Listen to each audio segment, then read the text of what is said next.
Hello everybody and welcome back to a brand new video on the channel, guys. So what I have for you guys today, I have another episode of the Championship Roundup. So I believe this episode is now episode 9. So thank you so much for all the support you guys have shown on this series so far. So this video will actually be split into two parts. So the first part of the video will be me overviewing all the stuff that's happened this weekend in the Championship. And then towards the end of the video, I'll be giving you my midweek predictions. So in the comments down below, make sure you first of all leave a comment as to how your team played this weekend. But as well as that, make sure you leave your score predictions for this week's midweek predictions. I'll leave all the games that are taking place in the description down below. But just before we go on to any of that, guys, I will put your comments on screen now if you did manage to correctly guess any of the scorelines for this weekend's fixtures. So in terms of myself this weekend, I managed to guess one of the correct scorelines. This one was the Norwich against Rotherham match. I said it would be 3-1, and in the end it finished 3-1. So to only get one, it wasn't the best for me, but it certainly wasn't the worst game week either. So I think I'll take getting one this week. So into the first game we go now, guys. So in the first game we have is Cardiff coming up against Bristol City. So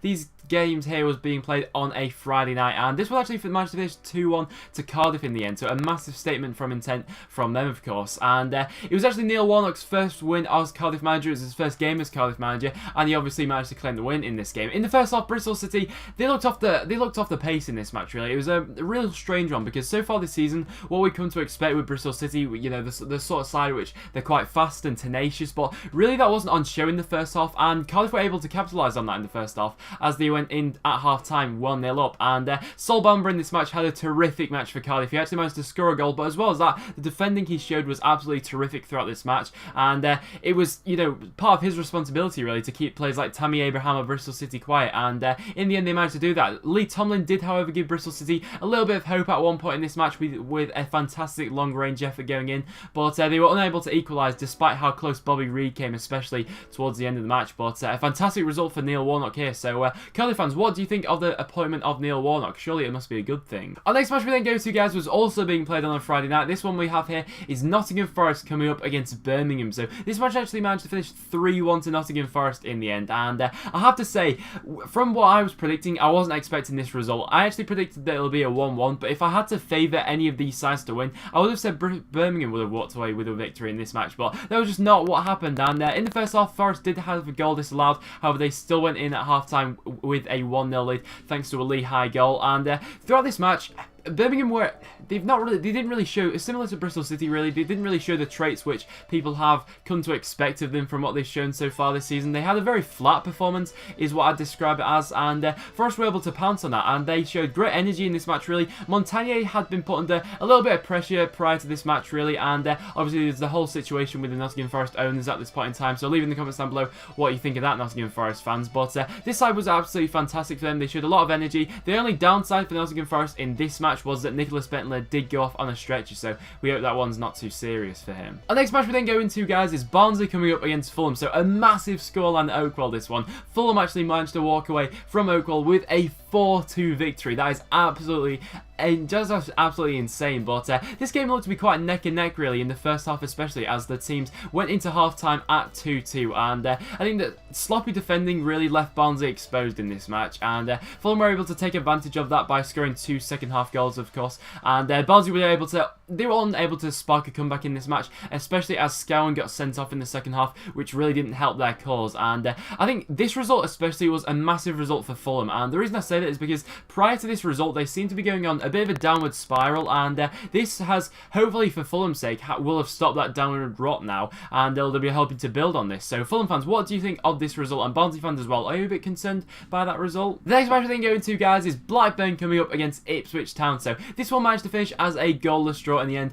at Ewood Park, as neither side could take any of their chances, and it wasn't the best of games in the end, but if anything, I'd say that this was a frustrating match, especially from an Ipswich Town fan's point of view, because Ipswich in this game probably had the better of the ball, and they probably had the better of the chances as well in this game, but they just couldn't seem to take any of them. But I know there's quite a bit of discontent around Mick McCarthy at this point in time in terms of Ipswich fans with, you know, his negative tactics and not really getting the progression out of this season, which a lot of Ipswich fans would have wanted. So I'll be very interested to hear from Ipswich fans as to what your stance is on Mick McCarthy at this point in time. But in terms of Blackburn Rovers, this was actually their first clean sheet of the season, so perhaps that's something to build on from there. But a draw really doesn't do any favours to either of these sides. Both of them will have been looking for a win, really, as both of them are left lingering towards the bottom of the table. The next match we then go into, guys, is Brighton coming up against my team, Preston North End. So in the end, this one actually managed to finish 2-2, as Preston managed to salvage a last-minute equaliser thanks to Simon Mackinock. So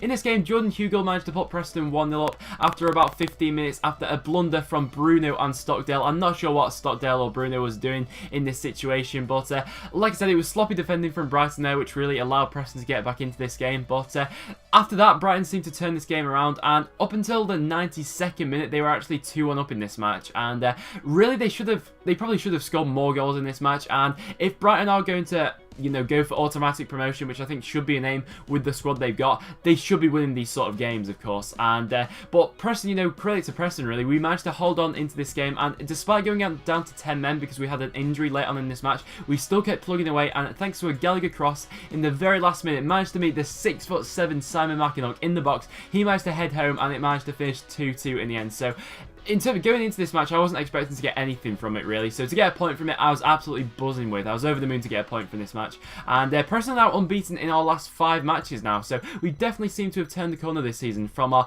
very sloppy start that we've had to this season. And Brighton, however, like I said, they should have killed off this game. And it was their defensive blunders which cost them in this game, really. And their lack of, and they just couldn't kill, and the fact that they just couldn't kill this game off. So they'll definitely need to improve upon this. Our next game we then go into, guys, is Derby County coming up against Leeds United. So this was actually Steve McLaren's first game back at Derby County, and they actually managed to pick up all 3 points with a 1-0 win over Gary Monk's Leeds United side. So in this game, I thought neither of these teams were really at their best in this match. I think that's fair to say, really. And the goal which Derby scored, I think, from a Leeds perspective, I think they would have been quite disappointed to score that, for Derby to score that goal. It was Johnny Russell who managed the bag for them, but I do think from a Leeds perspective, the goal probably was a little bit avoidable. And from there, really, Leeds they were in a bit of a slump in this match. They couldn't really seem to get anything and create much in terms of their clear-cut chances in this game, and even then, they couldn't really take it. So from Derby fans, I'd be very interested to hear from you as to what you think of the return of Steve McLaren. Do you think it'll have a positive effect for the rest of the season? And what are your aims now for the rest of the season? Because you're still fairly low down in the table, and of course anything's possible at this stage, but you've got a lot of catching up to do if you are going to do anything this year. Our next game we then go into, guys, is Newcastle coming up against Brentford. So in this one, Newcastle managed to cruise home with a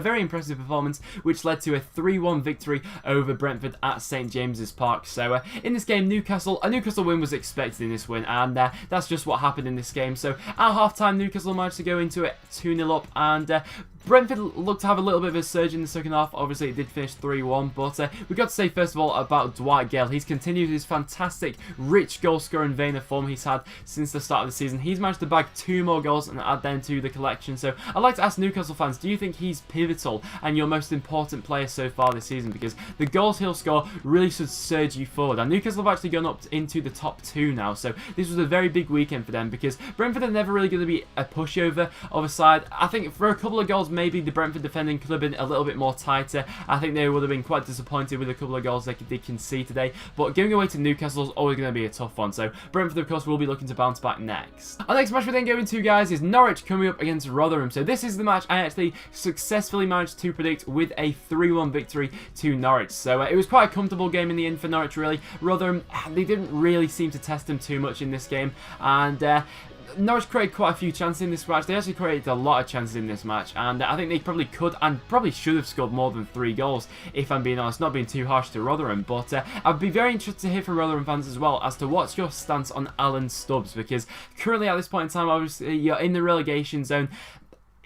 I'm not judging it just on this performance, really, because I know that Rotherham were never expected to get anything going away to Norwich, but is it time for Alan Stubbs to go? Because from the performances prior to this game, I think there's a lot of discontent around him, really, from the Rotherham United fans. So I'll be very interested to hear from Rotherham fans as to, do you think it's time for Alan Stubbs to leave? And if so, who do you get in? You know, all the managers seem to be going, like Neil Warnock, obviously, he's gone to Cardiff, so he's not going to be coming back to Rotherham. So I'll be very interested to hear from Rotherham fans as to what you think of that. And the next game we then go to, guys, is QPR coming up against Reading. So these two sides being quite close to each other locally, but this game actually managed to end all square, as neither side could find the winner in this match. So I think there were spells in the game where both sides were on top.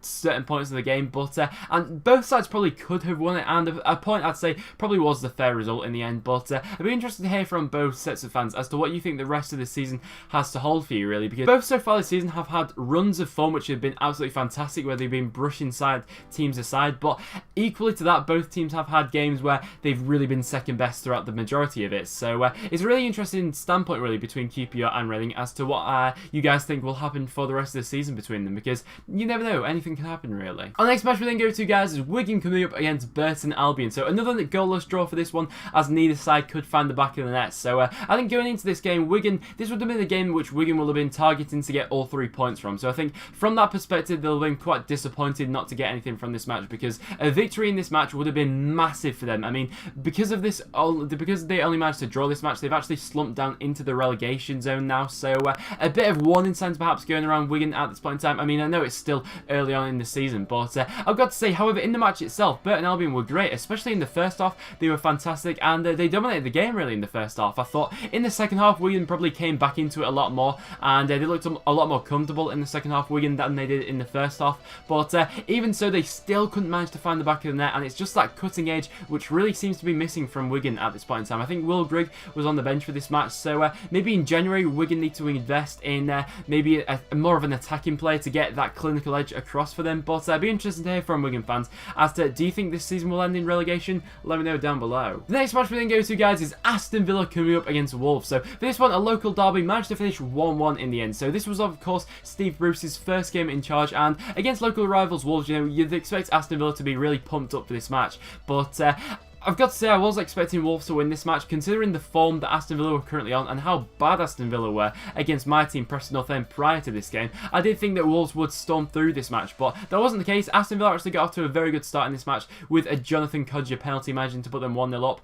In the first half, they actually managed to finish 1-1 though, and the second half, I thought Wolves would be disappointed not to get all 3 points from, really. I mean, they had a penalty appeal, a very strong penalty appeal at that as well, which got waved away, and I know a lot of Wolves fans will be disappointed with that. So what do you think of the outcome? And Aston Villa fans, do you think Steve Bruce is the right man for the job? Because I don't think it'll be an instant success with Aston Villa. I think for whatever manager was going to take over this job, I think it's going to take time. I mean, with the sort of players, with the sort of personnel you've got at that squad, and the sort of characters you've got around there, I think it's always going to take time. And I think there's a lot of big egos as well going around Aston Villa at this point in time. So I think it will take at least a season to turn Aston Villa around. But let me know in the comments down below, Aston Villa fans, is Steve Bruce the right man for the job? And then the last game we go to, guys, is Huddersfield going up against Sheffield Wednesday. So a Yorkshire derby. I was really interested to see the outcome of this match. I did manage to see snippets of it. Obviously, this one was on Sky Sports on Sunday, but in the end, Sheffield Wednesday managed to walk away victorious with a 1-0 victory. I was sitting on the fence for this match in terms of predicting it. I said it was going to end as a 1-1, but in the end, Sheffield Wednesday were absolutely fantastic in this game, and they blew Huddersfield away, really, with their performance. And it was a Forestieri penalty, which managed to be the only goal of the match, but I don't think that does Sheffield Wednesday justice in this game, really, because from spells in this match, a couple of movements of play from Sheffield Wednesday were absolutely exquisite at this times in this match, and I've got to say, they also made themselves incredibly hard to break down as well. So they're probably the first team so far this season to go to Huddersfield and make them look average, and that's a really tough thing to do, you know, with how strong Huddersfield have looked so far. But this was really a big stepping stone, I think, for Sheffield Wednesday, because so far this season, at the start of the season, I was backing Sheffield Wednesday for automatic promotion, but they just seem to be, every game so far they played, really, they just seem to be that one step away where they just couldn't move on to that next level. I think this game was something when they showed they were on the next level, because they were absolutely fantastic. So Sheffield Wednesday fans, is this the moment now where you will surge to the top of the table? Let me know in the comments down below. And Huddersfield as well, do you think you'll be able to pick yourselves up from this? Because it wasn't the best performance from you, I've got to say. Sheffield Wednesday made them very hard to break down, and nothing really could be created from Huddersfield in this match. So there you have it, guys. That is the Championship roundup for this weekend's fixtures. So I will now go on to my predictions for this week's midweek fixtures, guys. So in the comments down below, make sure you get your predictions down there. So these are the predictions I'm going with, guys. So Barnsley against Newcastle, I'm going to say Newcastle are going to win 2-1. Birmingham against Rotherham, I'm going to say 2-0 to Birmingham. Blackburn against Nottingham Forest, I'm going to say is going to end level as a 1-1. I fancy Brighton against Wolves, so I'm going to say a 2-1 win to Brighton. Derby against Brentford, I'm going to say is going to be a 1-1. Fulham against Norwich, I'm going to back Norwich for this match. They've been in a good form lately, so I'm going to say 2-1 to Norwich. Ipswich against Burton Albion, I think I can't really see Ipswich being that much of a threat in front of goal lately, so I'm going to say this one's going to end as a 0-0. Leeds against Wigan, I think Wigan could do with a win in this match, definitely, but I'm going to say this one's going to end level as a 1-1. QPR against Bristol City, I am actually going to back QPR for this match. I know I get a lot of stick in the comments down below from QPR fans saying I've never backed them, but for this match, I am actually fancying QPR. I mean, after the Bristol City defeat, obviously, at the weekend, I think they may have slumped down a bit and in confidence as well, so I'm actually going to fancy QPR. Maybe that's a bit bold or not, who knows. And then Reading against Aston Villa, I'm actually going to say Reading are going to win this match 1-0. Despite Aston Villa managing to get a respectable point against Wolves, I still think that their away record is still absolutely abysmal, and it's going to take a while for Steve Bruce to turn that around, so I'm going to say 1-0 Reading. Cardiff against Sheffield Wednesday, I'm going to say Sheffield Wednesday are going to win this one 2-1 thanks to their fantastic performance on Sunday. And then the last game being played is Preston against Huddersfield. Now, this may be my most bold prediction yet, but I'm actually going to back Preston to win this match. We're unbeaten in our last 5 matches, and in terms of Huddersfield, after that game against Sheffield Wednesday, I think maybe it could have been a bit of a confidence knock. I'm not sure whether this is going to happen, but I'm going to say it's going to end 2-1 to Preston. Maybe that's me just being an absolutely ridiculous Preston fan or whatever, but I am going to back us to win this match 2-1. So let me know what you think of that in the comments down below. So guys, that will now wrap it up for this video. So if you have enjoyed, make sure you leave a like on the video. It is always massively appreciated, guys. As well as that, thank you so much for watching. Make sure you check out all the links in the description down below. Make sure you follow me on Twitter. I always tweet before I upload a video. Therefore, you'll never miss a video ever again, guys. But apart from that, thank you so much for watching, and I'll see you all in the next one.